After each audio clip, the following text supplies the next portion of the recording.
Dokonca môžem povedať, že aj nepoznám človeka, ktorý má radšej divadlo ako ja. A to, že sa môžeš vlastne v takejto situácii spoľahnúť na seba a zistiť, že vieš prežiť sám so sebou. Včera do mňa kričal, že ja mám 8 hodín filmového herectva za sebou. Radšej nech ma niekto neúprimne podporuje, ako Úprimne to trváva. Že sa spájaš s vesmírom, že ako keby tu nad hlavou, teraz v hlave ti niečo tak triská dohora a niečo sa tak akože deje a to je úplne super, to mám najradšej. Ahojte, toto je First Talk, špeciálny diel, ešte špeciálnejší, úplne najviac špeciálny, pretože je tu Janka Libiaková. Ty si nepovedal dobre moje meno. Povedal som Lenka Libiaková. Teraz si ho povedal dobre. A čo som povedal predtým? Lenka Libiaková. Ja že som ho nezartikuloval. Vôbec. Hej, a Lenka okrem toho, že je to tá členka a herečka úžasná, DPMka, je aj moja partnerka. A je to zvláštne, povedzme si takto, sa pozvať. A teraz budeme iní. Ale bol to aj Jakub Jablonský a tiež som si povedal, ako sa má? Uvidíš. Fajne, dobre je. A tiež som zistil, že sú veci, ktoré vlastne si nemáš zodpovedané, tak našiel som u Jakuba jednu a u teba tiež jednu, tak uvidíme, okolo toho obstávame. OK. A chcem začať rovno tam, kde Jakub prestal a on hovoril o surfovaní. Tak poďme rovno, pretože ty si ho naviedla k surfovaniu. Áno. Je to tak? Je to tak. Ty si naviedla Jakuba Asi je to Jablonského? tak, neviem. Ale on už predtým, myslím, skúšal. Asi, hej. Hej. A tak si to znova tak dostala. Ale ty teda surfuješ a robíš na tom, pracuješ na tom. A čo ťa na tom baví? Prečo? Tak baví ma to, že som vo vode a vodu fakt mám rada, že sa v nej cítim veľmi dobre, ale baví ma to, ale myslím, že som to už niekde hovorila, ale zopakujem to. Vlastne ten pocit, že sa na teba valí 2-metrová vlna a vyzerá to tak, že ty to vlastne možno aj neprežiješ a je to úplne hrozné a ty to prežiješ a ešte sa aj postavíš na dosku a zabavíš sa a užiješ si to a to, že sa môžeš vlastne v takejto situácii spoľahnúť na seba a zistiť, že vieš prežiť sám so sebou, je vlastne absolútne neprenosná skúsenosť a je to super. A čo tam robí to prežitie? To jak si vravala, že možno to neprežiješ. Že je to aj ten dôvod? Akože ako dramatizujem, hej? Ja viem, že totálne dramatizujem. Cítiš, že ťa to tam preplieska? No veď tak jasné, tak, lebo tak môžeš sa nejako zraniť, alebo môže ti tá doska plesnúť o hlavu, čo akože to nie je nič strašné, ale tak zabolí ťa to troška, hej. Môže sa chvíľočku potopiť, keď ťa to tak akože práčkuje tá voda a že to môže to byť akože veľmi nepríjemné, ale vlastne tá konečná skúsenosť je veľmi príjemná. A čo tam robí to, že... Lebo na tom surfe zaujímavé to, že to nevieš vyhrať. Že pri iných športoch vieš povedať, že si prehral alebo vyhral. A čo tu vlastne riešiš pri tejto meditácii? Ja neviem, ja tam asi neriešim nič, iba proste zábavu. Iba to, že proste ideš na vodu a bavíš sa a vieš a padneš do vody, je to tiež sranda. A vlastne vieš, čo sa mi páči, že aspoň teda tam, kde chodíme surfovať, tak že tam funguje taká komunitná podpora od ostatných v tej vode, že vlastne sa vôbec nepoznáte a ani potom nejdete na pivo, ani nič, ale vlastne ste v tej vode a keď sa niekomu podarí chytiť tá vlna, tak to všetci ti dajú tak akože najavo, že super, že sa to stalo a že je to mega. Že na tú chvíľku sú tí ľudia spolu. Hej, to sa mi veľmi páči. Zažili aj v Lanzarote, aj v Írsku, že aj tí Íri a aj tam tí turisti, čo tam boli, že tam to nejak, asi to aj niečo v tej vode tam je také spojené. Vieš čo, hej, ale videla som napríklad aj také reelska na Instagrame, kde akože ukazujú nejaký taký, že pravý opak, že to, že ako si myslí, že to je, ale vlastne to, že sa v tej vode veľa ľudí veľakrát tlačí a proste skopáva a také. Ale tak na také miesta zatiaľ nechodím, takže... Také nepoznáme. Čiže aj takíto sú, asi keď im už o niečo ide, alebo iba sú idioti. Čo ja viem, možno keď ich je veľa v tej vode, vieš, aha. Tak keď sa tlačíte, je to proste na nervy. Je to na nervy. Zase hodíš nejaké decko. Proste sú tam nejaké deti, musíš ich hodiť. My sme boli teraz v New Yorku nedávno, že? A ty si tam zažila jednu vec bezo mňa. Tak i tak sme tam chodili, tak sme dvojice, tak sme chodili na tie miesta spolu, ale jednu vec si vyhradila bezo mňa a teda išla si na hodinu spevu, môžem povedať takto pekne, ľudovo, na hodinu spevu si išla. Áno. Čím to bolo výnimočné? Vieš čo, bolo to výnimočné tým, že ten týpek, ktorý vlastne tie štúdia, kde sa učí ten spev, Kurt Wolf, štúdio, tak vlastne celý ten prístup k tebe je vlastne veľmi taký energický, pozitívny, podporujúci a vlastne celá tá technika, ktorú sa tam učíš, je ako keby troška ako iná ako tá, čo je zaužívaná, ktorá sa učí tu. Ale akože možno už aj sem prechádzajú nejaké tie veci, ale akože tam tým, že je to naozaj meka aj toho Broadwayu a teda tých muzikálov a tak ďalej, tak sa to asi zrejme vyvíja nejako rýchlejšie a lepšie. A tento pán taktiež robí kouča vokálneho na Broadway, napríklad aj v Lazarusovi ho robil, teda keď sa hral na Broadway, to, čo hrám ja tu, čiže preto to pre mňa bolo zaujímavé. A takisto to bolo super v tom, že vlastne ten priestor, v ktorom si sa nachádzal, že to nebola nejaká taká trieda s jedným klavírom a s 2 oknami a kobercom, ale že to naozaj vyzeralo ako hudobný klub, ale nebol to hudobný klub, ale mal si tam ako keby taký ten vibe toho, že vlastne niečo sa deje a o niečo ide a je to super. A vy dokážeš, tak ja som úplný nehudobník, hlucháň, tak dokázala by si mne vysvetliť rozdiel tej techniky, keď vravíš, že je iná, ale aby som to pochopil možno? Ty kokos, na to asi ešte je asi prískoro, aby som ju vysvetľovala. A myslím si, že tým, že mám za sebou 3 hodiny, tak to naozaj som do toho nahliadla len veľmi povrchne. Ale sú to napríklad, čo bola pre mňa zmena, sú rôzne cvičenia, ako ten hlas sa dá strečovať, hej? Že, ktoré som nepoznala. Som si myslela, že však čo už môže byť nové na nejakej rozcvičke hlasovej. Tak zrazu to pre mňa fakt bolo nové a už po hodine som mala také, že ty kokos, že už ma aj tak celkom bolel mozek. Mozek. Bolel ma mozek. Bolel ma mozek z toho.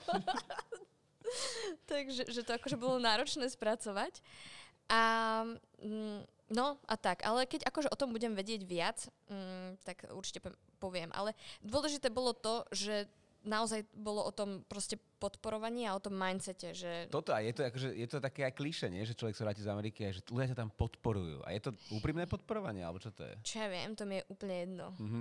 Že dôležité je, že to podporuje. Hej, radšej nech ma niekto neúprimne podporuje, ako úprimne to trváva. To sedí.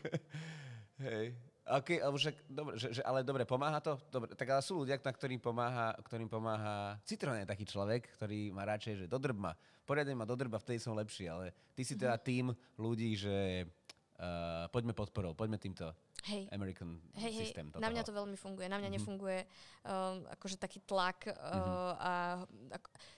že mám rada presne, že presne aj keď som spravila nejakú chybu alebo niečo, tak on hneď povedal, že OK, že ale good for you, pretože a vysvetlil ti to a vlastne ty vieš, že si spravila chybu, on vie, že som spravila chybu, ale vlastne to iba o tom prístupe, že čo si z toho vieme zobrať a ako ďalej s tým vieme pracovať.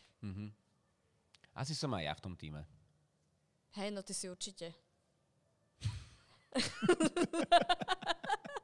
Hej, na čo sa hrať, však ty vieš lepšie.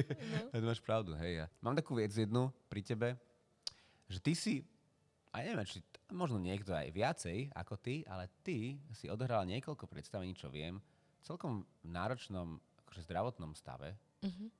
A myslím si, že aj premiéru amatérov v priestoroch, ktorej sa teraz nachádzame, v Boheme, hore, na poschodí, a ktorú ideme hrať aj dnes, teda inscenáciu amatéry, tak vlastne premiéru si mala nejakú otravu jedlom alebo niečo. Viem, že si tedy asi 2 dní nejedla. Ja som mala COVID. A hrala si? No, bo to sme nevedeli, že mám COVID. Lebo ja som si robila testy a mala som ich negatívne. Aha. Ale nepamätáš, to bolo minulý rok. A hej, že ja som si robila testy a mala som stále negatívne testy, ale mala som žalúdočné problémy.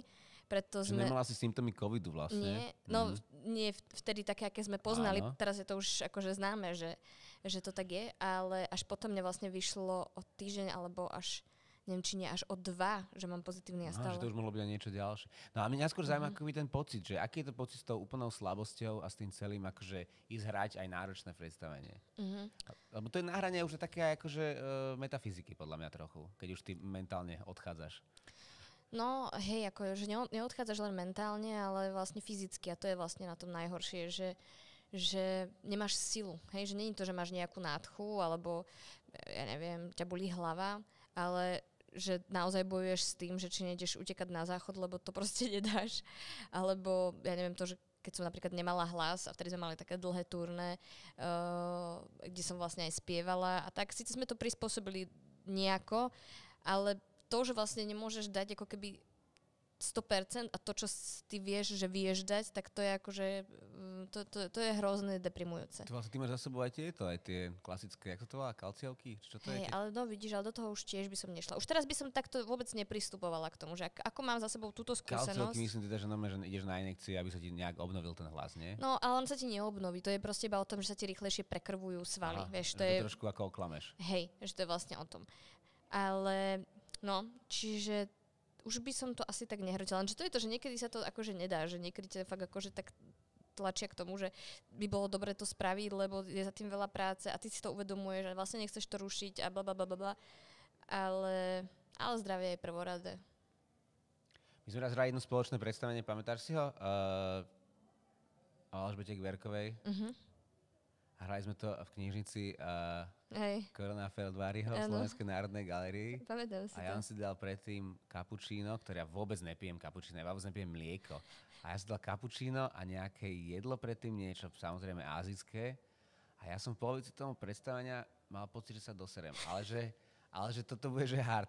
Že som to v živote nikdy nezažil až v takom móde, že ja som mal pocit, že to je koniec. Ja si pamätám, no. Ja som vlastne v jednu chvíľu, a tam sme boli na javisku iba my dva, na javisku, proste v knižnici, že tí ľudia boli intimne pár metrov od nás, ako nepredel som, čiže nebolo to, že by začali to oni tušiť, ja som to práve, že ako keby držal celé, ale ako fakt si pamätám, že som že totálne umieral a pamätám si moment, kedy som si mal čupnúť k tebe a ja som vedel, že to nedám, že proste, že ja som začal vlastne porušovať mizanscény, že začal som porušovať momenty, kedy si mám sa dať a nie a stále som ja premýšľal viac a viac nad tým, že toto je môj koniec, aj mojej dôstojnosti, aj všetkého. A v jednu chvíľu, keď už som si musel čupnúť k tebe, kde už sa muselo byť tá scéna, že sme intimne vedľa seba, že to je vlastne dôverná vec, tak som si tak prisadol nohu a ma strašne bolela. Že musím si vytvoriť náhradnú bolesť za toto, že potrebujem si urobiť náhradnú bolesť a aby sa to... A vyšlo to. Teda neposeral som sa. To je ako... Nie, neposeral si sa. To je až potom neskôr sám za seba. Za seba, že jak som to zvládol. Bože, jak ja som dobrý. To je dobré. Stalo sa ti niekedy na predstavenie niečo, že si musela hrať dve veci? Že jednu, ktorú si naozaj žila a druhú ten text? Že... No, však na tej premiére amatérov. Lebo to som mala také tie vracačky. Čiže to som mala také, že som nevedela, že či idem, utekám, alebo nie. Ale dal si to vtedy. Hej. A to bolo super, že tí ľudia niektorí hovorili, že si to vôbec nevšimli, čo bolo úplne smiešné. Tak nie, ale to nebolo vidieť. No tak tomu vôbec nerozumiem, jak to nemôže byť vidieť, lebo ty máš pocit, že úplne to všetci musia na tebe vidieť. Tak ale že v tých amatéroch ty aj tak ako celá vyzeráš nejako, že aj ten make-up, aj ten kostým, aj to herectvo, aj tá štilizácia, že ako keby, že ťa to drží zvonka. Že mám pocit. Okay. A dobre vieš fixovať veci, takže ako keby že vnútri môžeš umierať, ale je to v pohode. Ale veď to sa vraví, že herec má mať tajomstvo, nie? Hej, vraví sa to, no. Vraví sa to. Vraví sa to, že má mať nejaké, že má hrať s nejakým druhým plánom a aj veľa týchto hollywoodských hercov tvrdí, že tie druhé plány sú absolútne blbosti. A že vlastne Tomáš Pokorný s Barborou Andrešičovou boli teda nedávno na tom workshope, kde práve filmového herectva, kde práve vysvetľoval, že vždy musíš myslieť na niečo iné. Vždy musíš si do hlavy dávať niečo. To si asi dávam pokyho na to špeciálne. Včera do mňa kričal, že ja mám 8 hodín filmového herectva za sebou. A? To uvidím. Jaj? To uvidím dnes, ale včera bol čas, Šimon, ja mám 8 hodín filmového herectva. Tak ale to je dobré, že tam nezaspal.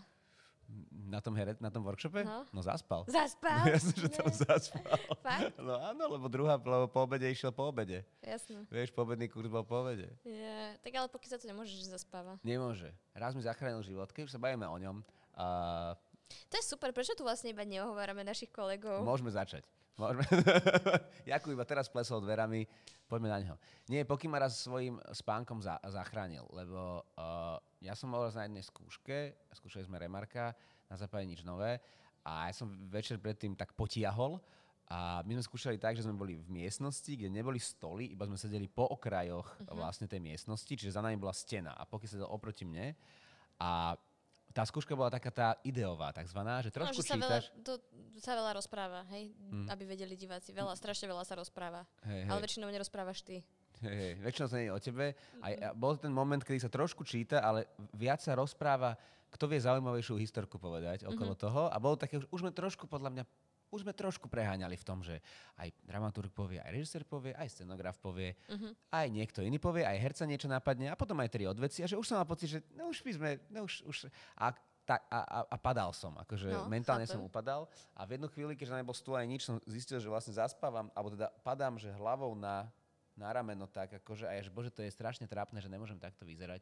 A pozrel som sa cez miestnosť a tam môj záchranca Poky, ktorý bol úplne v pohode večer, nikde nebol normálne vyspatý človek, mal zaklonenú dozadu hlavu na stenu a spal úplne tvrdo.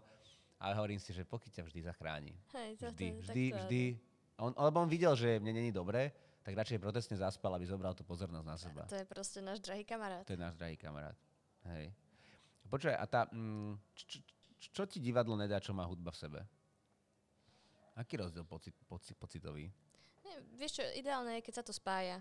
Tým, že hudbu netvorím, že nerobím, takže neviem to asi tak povedať, ale ideálne, že keď sa to tak spojí a vieš aj hrať, aj spievať v tom a vtedy máš taký pocit, že ty kokos, teraz to vyznie úplne akože divne, ale že ako keby sa spájaš s vesmírom, že ako keby tu nad hlavou, teraz hlavy ti niečo tak triská dohora a niečo sa tak akože deje a to je úplne super, to mám najradšej. Kebyže dojde cudzinec na Slovensko a je tu prvýkrát v živote, na aké 3 miesta ho zoberieš? Na Slovensko, hej, nie do Bratislavy. No, ja by som ho určite zobrala k nám do divadla. Potom by som ho zobrala sa najesť... Na Salaš. Nie, do Sípky u Ludvíka. No. Na buchtu Parenu. Ježiš, tá je Ty najlepšia. vole, čo si to je sa neuveriteľné. Kámo, Ja som o tej buchte počúval vždycky v podcastoch rôznych. A ja som tam chodil sa najesť, ale nikdy som si tú buchtu nedal. A už potom raz som tam cestoval a počúval som Luživčáka a zase riešili tú buchtu. Ja že dobre, ja si dnes dám tú buchtu. A niesli ju k tomu stolu, ja som povedal celému tomu stolu, že o tejto buchte sa všade hovorí, že pripravte sa. A prišla k tomu stolu a naozaj akože... Ja som teda nikdy nepočula o tej buchte, bola som tam iba raz. Brutál. A keďže ja som strašná buchtolaverka, tak som si musela dať a bolo to, že extrém. Akože fakt, že extrém, ty kokos. Takto by som chcel vedieť urobiť buchtu. No, čiže tam a potom by som ho zobrala ešte... No neviem, podľa toho, čo by ho zaujímalo. Tak mohol by vidieť ešte Poloniny. To aj mne napadli, to je super nápad. Vlčie hory. Poloniny sú super. Čiže rekapitulácia? No to sú moje, Kubo, ty? Či ty to isté? Nie. Ja by zobral by som ho do divadla určite k nám. To s tým súhlasím maximálne, lebo to treba vidieť, lebo je to svetové. Do Polonín. Potom by som zobral na prechod Nízkymi Tátrami, lebo státe vidno na všetky smery a je to jedna z najkrajších hrebeňoviek, akú som na Slovensku išiel. Do Tatier by išiel tak, či tak aj bezo mňa, takže preto hovorím tie Vysoké Tatry, lebo tam každého hneď potiahneme minimálne na tú pumpu, skade ich vidno. Ježiš, minula som tady išla, vlastne minulý týždeň a bola som v aute a akurát mi hrala pesnička, jak sa to volá?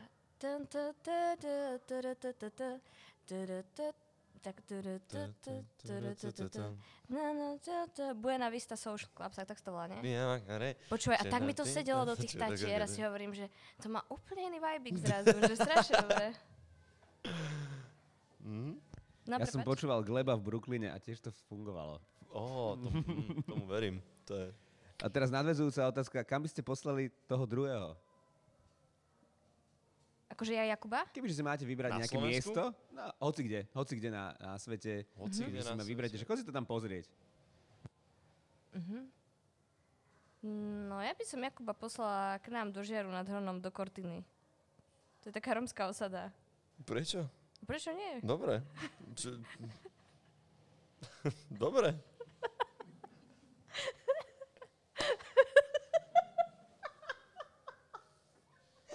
Ja by som sa išiel pozrieť. Aj sa pôjdem. Ale pôjdeš so mnou. Zoberieš ma. Ja by som Lenu poslal na to... A viete, čo je tá vlna, kde chodí ten vlak hore-dolu? Videli ste to na internete? Ja neviem, kde to presne je. Ale na Slovensku, nie? Nie, hoci kde som vravel. Ty si ma z celého sveta si mi vybrala Žiar nad Hronom, Kortinu. Strašný človek. Ja som to pochopila, že na Slovensku, to si nepovedal, že z celého sveta. No a videli ste to, tú vlnu? Vyzerá to, ako keby tady chodil vlak. Ja som nedávno iba zistil z tých videí, že vlastne to je umelo vytvorené, to je akoby obrovská nádrž, kde je voda a je spravený vlak, taký, ktorý chodí zo strany na stranu iba takto, hore dolu. A on tým, jak ide, tak nesie dlhú vlnu, to sú že stovky metrov a ty na tej vlne môžeš jazdiť. A keď skončíš, kdekoľvek spadneš, tak ona pôjde o chvíľku naspäť, pôjde. A on chodí hore dolu. A tam sa brutálne dá trénovať a dajú sa tam strašne super veci jazdiť. A môže veľmi dlho ísť vlnu, ktorá sa prispôsobí aj rýchlosťou a takto a trénovať sa. Neviem, kde to je, pošlem ti to, ale mohli by sme to zistiť a ísť na výlet. No, ja by som, vieš, kam chcela ísť na výlet. Môžeme tam ísť spolu. A to je hodinu odtiaľto, myslím, je to v Rakúsku, je to tiež umelá vlna. Ale to je tak, kde máš tú príľubu a sú tam betónové steny po krajoch? Nie. Dobre, lebo hento má 10, to som videl, to je niekde aj tu. To je Mníchov. To je iné. No. Toto je normálne taký ako veľký pekný bazénik s takou čistúčkou vodičkou. A je to super, potom ti to ukážem. Dobre, tak ale počkaj, vraciam tak... Ale nie, nechávam kortinu, však čo, nebudem. Však som takto sa rozhodla. Dobre, super. Na aký koncert neživého speváka, speváčky kapely by ste najradšej šli? Neživého. Well, sometimes I go out by myself. Amy Winehouse. Môže byť aj živá kapela už, že kapela už proste nefunguje, ale ešte niektorí žijú. To nie, že povieš iné kafe. Ne. Akože rozpadnutá? No áno, v podstate rozpadnutá, ale ani nie už v plnej zostave a už ani nebudú nikdy. Tak povieš Radiohead určite. Povedz. Išiel by som si pozrieť jeden z tých 4 koncertov The Wall, ktorý Pink Floyd spravili. Okay. Jeden z tých 4, ktoré iba boli na celom svete, lebo to bolo príliš drahé na presun a na organizáciu a na všetko. Tak to by som chcel vidieť. Príliš drahé, ale také už dnes neexistuje. No bolo to masívne, akože oni to potom neskôr spravilo sa to v Londýne, aj sa to natočilo, aj to premietali live po celom live, akože premietali v ten istý čas na celom svete ten koncert v Londýne. A však len tá scéna, akoby tá scéna mala skoro 200 metrov, akože na dĺžku, čo bola postavená. Že to šialené to bolo. Cool. Ďalšia otázka. Vymyslíte názov pre ďalší film Petra Bebiaka. Jaký spokojný so sebou. Pre Petra Bebiaka. Lebo máte jednoslovné, vieš? No jasné. A jak sa bude ten Duchoň volať? Duchoň? Karol. Karol. Takže ďalšie by sa mohol volať Lena. A Karol sa nemôže volať, lebo sa volal Karel, sa volal... už bol, vieš, gotový. Tak mohli by sme mu vymyslieť nejaký taký...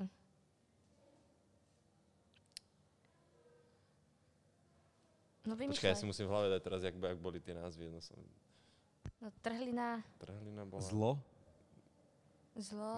To bolo? Zlo? Nebol Zlo jeho horor? Ten prvý? Ten dokument, čo bol taký? To bol akože horor na štýl...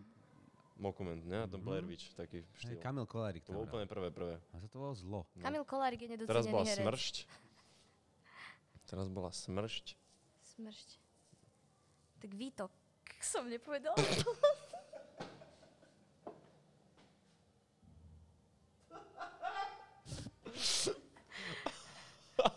Ale ja som myslela, lebo keď ste hovorili o tom, tak som si predstavila taký akože potvorčík a akože nejak vyteká, tak, ale zle sme. No to keď budeme aj hrať takto dneska, tak... Kruhy. Kebyže sa môžete nachádzať v nejakom umeleckom diele, akomkoľvek, aké by to bolo? Film Petra Bebiaka. Vítok? Vítok. Voláme postave Lena Libiakova. Obraz, kniha, pesnička, čokoľvek. Takže ja ako osobnosť, alebo ja ako interpret? Ty ako človek by sa ocitol v realite. Jakub Jablonský by sa ocitol v nejakej realite, nejakého obrazu alebo niečoho. Páči sa mi, jak sa Jakub pomenoval, že nepovedal ja ako osoba, ale ja ako osobnosť. Nie, ja ako Jakub Jablonský povedal. To ste ma vyvedli. Nie, lebo sa snažím pochopiť, akože ja poviem, že napríklad, že by som si povedal iba, že obraz. Že by som napríklad povedal, že Rockford, alebo nejaký obraz a že v tejto realite sa chcem nachádzať. A v tej realite, že sa nachádzam a môžem v nej žiť a fungovať. Áno, fungovať. A ja by som chcela byť v Amélie z Montmartu. Ale aby ten soundtrack hral dokola stále. Len ty a Tyrsen. No ten Rockford je dosť lákavý, keď si to inak povedal. A čo by si bol inak na Rockforte? Stačilo, keby som bol len študent a učil sa všetky tie veci, nie? Ty by si bol, vieš to, keby si to hral, ty by si bol ten... Metloval by som sa hrať. Metlobal? No nie, ty by si bol ten, čo tam hrali tie hry o život. Čo prišli tie aj z iných škôl. Tak ty by myslíš si tej bol ten- štvorke? No ty by si Akože- bol ten Rus. Rumún. Rumún? Prečo? Oni boli Nebol- Rumúni, nie? Teda, Ja viem, že som to nečítala. nie tak mentálne, no nie mentálne, ale tak mi pripomínali, že sú Rumúni oni. Podľa mňa Ale oni Rusi. boli z Rumunskej, akože Boli, to bola že? Rumunská akadémia. Ale aj Ruská bola, nie? To neviem. Nie, oni boli Rumúni. Tak ty by si bol ten hlavný, no, jasné. No tak ale vieme, Krum? koho myslíme. Krum? Ja by som bola kto? Ja by som bola Dobby. Je to z Harryho Pottera, nie? Áno, áno. Ľudia tam nosia skalky na tú pláž. Musia tam potom po nich upratovať. Fakt? No strašne veľa skaliek. Priatelia, ďakujem, že ste sa dostali až sem. A ak chcete vidieť celú dĺžku podcastu, tak poďte na Hero Hero a stlačte odber a ja budem veľmi vďačný. Blaho bol prvý, ktorý ti dal príležitosť mimo školy, nie? Áno. Áno, vlastne ani netuším na základe čoho. Vieš čo, toto bola posledná vec, ktorú mi povedal Ctibor Bachraty po predstavení, keď sme sa poslednýkrát videli. A Ty si napojená s vesmírom, tak by si to mal vedieť, nie? nad tým, že by som chcela sa ísť potapať s veľrybami. Podľa mňa jediné, čo ti príde strašné priznanie, že ťa občas práca baví, nie? Veľryba! To, keď hráš Ince a Azarusa, tak cítiš, že ti tak triská, Taká triska z hlavy. že ti triská hlavy, že sa prepájaš s vesmírom. Ty kokos, toto je strašné.